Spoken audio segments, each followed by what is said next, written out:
According to ladbible.com, a man who was watching upwards of around 3 hours of porn a day shares an open poem about his addiction that spanned across about 7 years.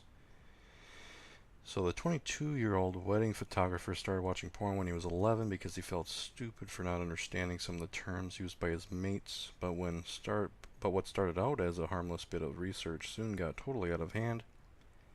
He said, at around 12 years old, it really took off and it became a daily thing I had to do. When I was that young, I knew it was bad in some way, but I didn't know why. Perhaps it was because of how secretly my friends talked about it, or even because of how my family raised me. He said, I was the cute kid who covered his eyes during kissing scenes in films. Yet here I was stumbling onto naked people having sex. At the height of the addiction, I was consuming dozens of times throughout the day, coupled with masturbation as well. I would say I watched porn between an hour and a half to 3 hours a day. I watched all different types of porn, ranging from regular soft porn to BDSM, which in my opinion is a type of pornography that inspires sexual assault. In terms of how he beat his addiction, he says, either way, you have to think bigger than yourself, whether it's doing it for religion, a spouse, a family, your kids, or even the community you live in. For me, it was my future family, God, and also myself.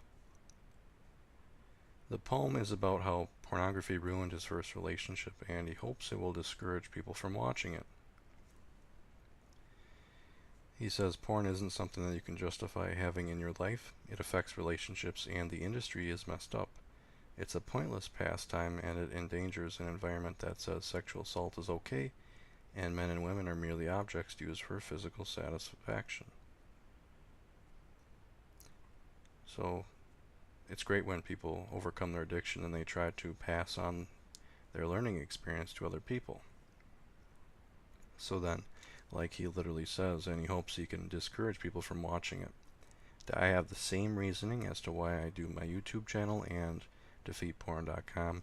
I keep both of them regularly updated so that I can at least try to discourage some people from watching it, or give them a different perspective on why it's unhealthy. Just to make some sort of discussion on what he said, he says either way you have to think bigger than yourself, whether it's doing it for religion, a spouse, a family, your kids, or even the community you live in. To that I would say that for me personally, I became angry that porn wasn't really fulfilling me in a very genuine sense. And as a result, what kind of put some fire under me, so to speak, is that I wanted something more than porn. I wanted to spend my time with an actual person instead of porn, instead of my computer. So eventually that anger turned into motivation to do something about my situation. And that's what brings me here. So everyone has their own way of getting to that point, but I think a way I put it is someone, when they're done suffering as much as they have, when they've said, okay, this is ridiculous, I can't take this anymore, then they're going to do something about it. But people get there in different ways, and again, some people do have other reasons as to why they're going to beat their addiction, but for me personally, it was for myself. For this particular fellow here, it was for his future family, God, and also his self. So he had a couple different reasons as to why he felt compelled to actually, make that healthy change and get porn out of his life.